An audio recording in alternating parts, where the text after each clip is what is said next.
Hello and welcome. You are watching Don Bosco Media Network. This is Deepika Lingdo bringing to you the news and events from Meghalaya. Let us first have a look at the headlines for today. Warjaintia village authorities oppose closure of business establishments by the government. Don Bosco Technical School alumni meet held in Shillong. The president of Committee of Registered MEECL Employee Associations and Unions resigned. And Congress emerges the largest party in Garo Hills Autonomous District Council election. And now the news in detail. The village authorities of Warjaintia today said that they strongly oppose the closure of shops, local business establishments in the area. They ridiculed the government's action for the closure of business establishments while the import and export activities through the land custom via Bako Dauki are going hassle-free. Tenagaliang ka office jong SDO civil amnarem kala penmi hukum menin stengmit ban penjari lane ban le containment zone kapwa kini ki area takamut darang sungteng lamba bakur dauki kongwang te stengmit ka odar kalami bat mentasngi ka jimbermana kala yat bala hangsnong kini ki katoteli gisnong ki bahap apa kena containment zone tekai ke bangi songsi galong ba yangi brokhoi lapha ban songying lapha ban songsnong raya kena ke border threat bade iklam khang kipli yaka bakala ban jaj kali ban rong ban mi bangla india te habai de ban kena case jong covid ni kum ki dong songsnong jong bakur bayan snong bat kedarang persen kilong songsnong jong bakur dauki. In the election to the Garo Hills Autonomous District Council of Meghalaya, the Congress emerged victorious, capturing 12 seats in the 30-member tribal council. All the 29 seats have been declared and 1 seat will be filled up by a nominated member. The National People's Party won 11 seats. The BJP, which was hopeful to get around 6 seats, managed to win 2 seats. The Garo National Council, which advocates for creation of Achik state to be carved out the present Meghalaya, won 1 seat. The other 3 seats were captured by independents. The Union Democratic Party, which was hopeful to win 1 or 2 seats, drew blank in the electoral battle. The seats won by the Congress are Karkutta, Rongrong, William Nagar, Boldamgre, Samandangre, Dengnakpara, Shamnagar, Beta Singh, Amongpara, Batabari and Balachanda. NPP secured wins in Nogorpara, Siju, Bolsong, Darugre, Gaswapara, Silkigre, Babelapara, Nagwapara, Raksamgre, Jengal and Asanang.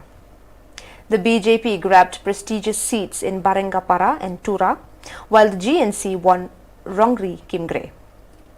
The seat won by independent are Wajesik, Zigzag, Rochanpara.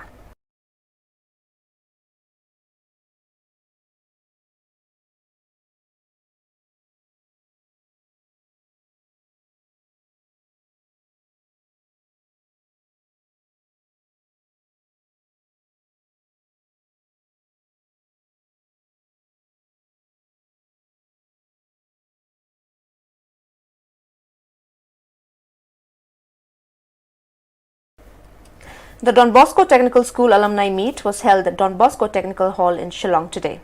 The program was presided over by one of the instructor of motor mechanic vehicle, Dominic Yaipniao, in the presence of Director Father Gomes, Principal of the Technical School, Father Cyril Turkey, Vice Principal, Brother Wan Perlingdaw, and students. The purpose of this meet is to seek opinions from the past pupils for the Jubilee celebration of the Don Bosco Technical School alumni to be held in 2023.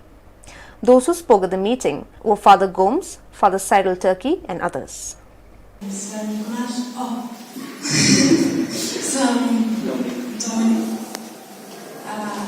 you for principal and brother class sitting behind.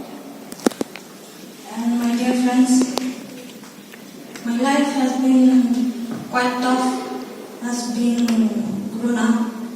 So I have to move on, I have to grieve, I have to struggle to get what I deserve.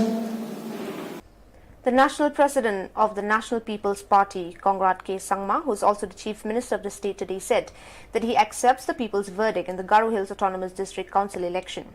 Speaking to the media after the declaration of all the result of the 29th constituency, Kongrat K. Sangma said that he expected that the party would win more seats in this election.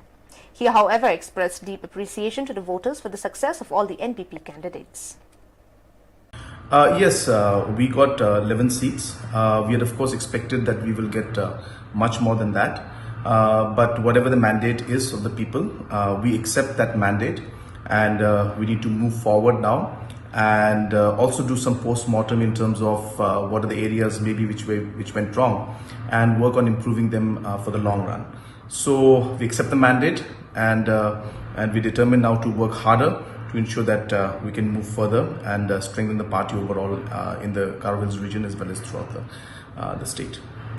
I would first of all like to thank all the voters who had turned out and voted and given their mandate. I would especially like to thank all the voters who have voted in favor of the NPP, and some constituencies we won and some constituencies we lost. But that's the nature of politics, and what is important for us is to ensure that we accept it and we move forward.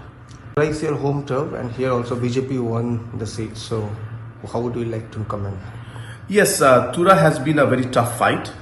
We got 8,300 votes and the BJP got 8,800 votes, and they managed to win this particular seat constituency, which was very important for me personally also. But Tura is of course a very interesting constituency. Number one, because most of the employees who work in district council are from Tura. So therefore a large chunk of them vote. I presume that they have voted against the government in terms of the EC that was formed earlier by the NPP for not being able to pay salaries for 30 months. I presume also that there is also a factor that is there in terms of the younger voters that have come out and voted. So that has been one factor. The President of Committee of Registered MEECL Employee Associations and Unions CCORMAU PK Chulet today said he will resign from the organization following allegations made against him in the media. Chulet said that allegations made against him are baseless and its sole purpose is only to tarnish his image. Addressing a press conference at Shillong at Lower Lachumere, Chulet said the allegation against him have nothing to do with the functioning of CCORMAU. Chulet, who has been posted in the Inspectorate of Electricity of the MEECL, which is also the state-designated agency on energy conservation in Meghalaya, known as MSDA, that undertakes implementation of various schemes and programs of the Bureau of Energy Efficiency to create awareness on energy conservation. Refuting the allegation made against nepotism, Chulet said after he had consulted his lawyer, he was told that there is no bar for his spouse to participate in any tender. He also said that there is no express regulation that bars any spouse from participating. He also informed that the work less than Rs 50,000 is being looked after by the Department Tender Committee. Regarding the allotment of multi-crore contract to Ms. IS Enterprise, Chulet clarified that during 2013 to 2018, the total amount spent on LED demo project was Rs 54.15 lakh.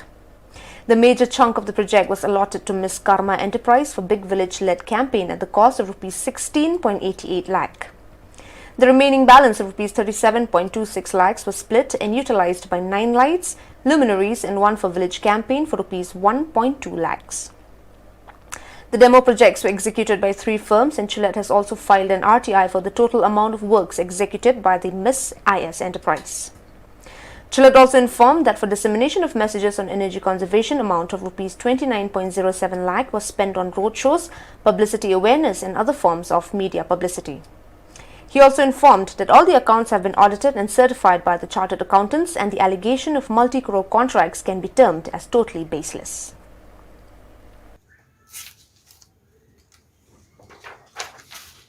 Finally, I would like to say that all these allegations have been made to malign my image and damage my reputation.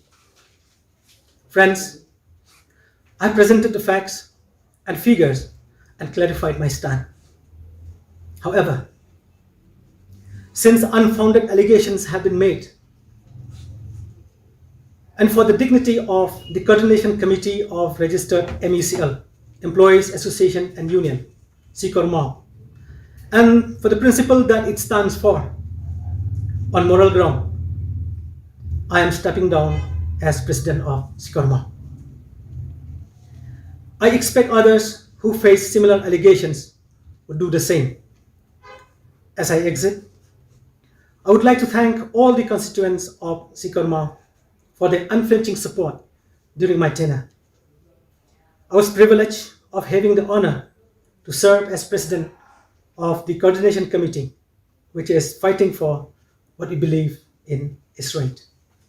To me, I was personally doing this to solve the issues affecting the performance of MECL, an organization which reaches every house and directly or indirectly touches the lives of every individual in the state, so that it becomes a thriving entity that could chart in the path of growth and prosperity by creating more avenues for young generations who aspire to belong and be a part of this organization. Well, dear viewers, that is all we have for you today. Until we meet again, thank you for watching.